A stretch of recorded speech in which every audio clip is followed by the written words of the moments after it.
Every man and woman in law enforcement takes an oath. This oath has words. Those words sound a lot like support, protect, and defend. In addition to this oath, we have a code of ethics.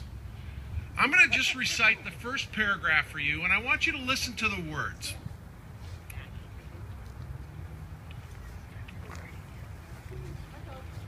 As a law enforcement officer, my fundamental duty is to serve mankind, to safeguard lives and property, to protect the innocent against deception, the weak against oppression and intimidation, the peaceful against violence and disorder, and to respect the constitutional rights of all persons to liberty, equality, and justice. Now, to some people, these might be just words on a piece of paper, but not to law enforcement. These are words that define us. These are words that define our lives. These words define the principles that we stand for. These words are why we're here today. The End the Word campaign fits perfectly into our oath and our code of ethics. We have several R words in each one. We'll talk about a few. The first one is rights. Yes, rights. Every man, woman, and child is granted by God certain rights that no man is allowed to take away. The right to liberty, the right to equality, the right to justice, and finally, the right to be happy. It is our job as law enforcement officers to ensure this is afforded to all people. Rights is a pretty good R word.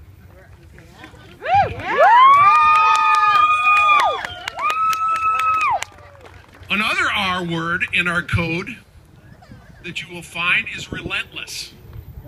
This is the approach that we take when we ensure these rights. I have witnessed relentless every year at the Special Olympics Summer and Winter Games and at basketball tournaments. Special Olympics athletes and volunteers are relentless in their devotion to sport and their devotion to service to others. Relentless is another pretty good R word. Yeah! The other R word that you will find in our code, and probably the most important, is respect. Yeah. As law enforcement officers, it is our duty to respect all persons that we are sworn to serve. The more time we spend around Special Olympics Montana and athletes, the more this R word resounds. Respect for the work each athlete puts in to do their very best at every event. Respect for each volunteer who gives their time and their love to each athlete to ensure their success. And respect for the Special Olympics staff that pour their heart and souls into everything that they do. It is these R words that bring these peace officers here today. It is these R words that motivate police officers from around the state to raise over $500,000 a year for Special Olympics through Law Enforcement Torch Run. Ow, ow.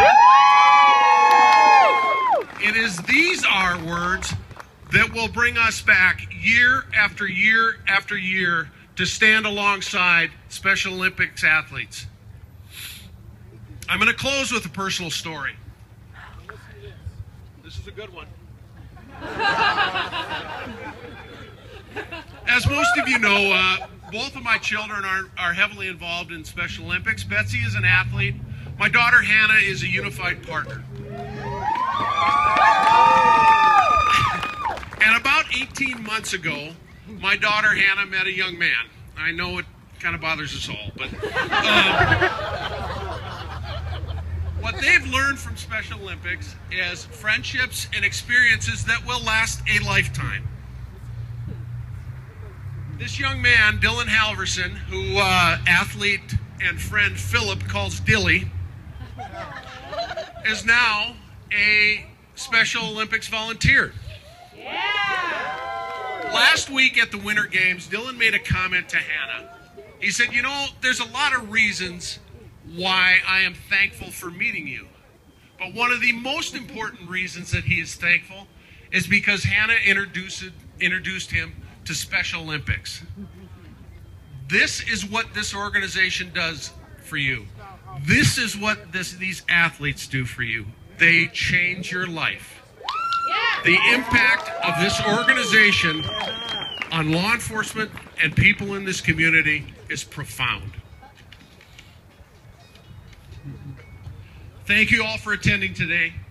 Thank you for your continued support for the Law Enforcement Torch Run for Special Olympics. Please join me, my brothers in law enforcement, Special Olympics Montana staff, and the athletes to help spread the word to end the word. Yeah. Thank you.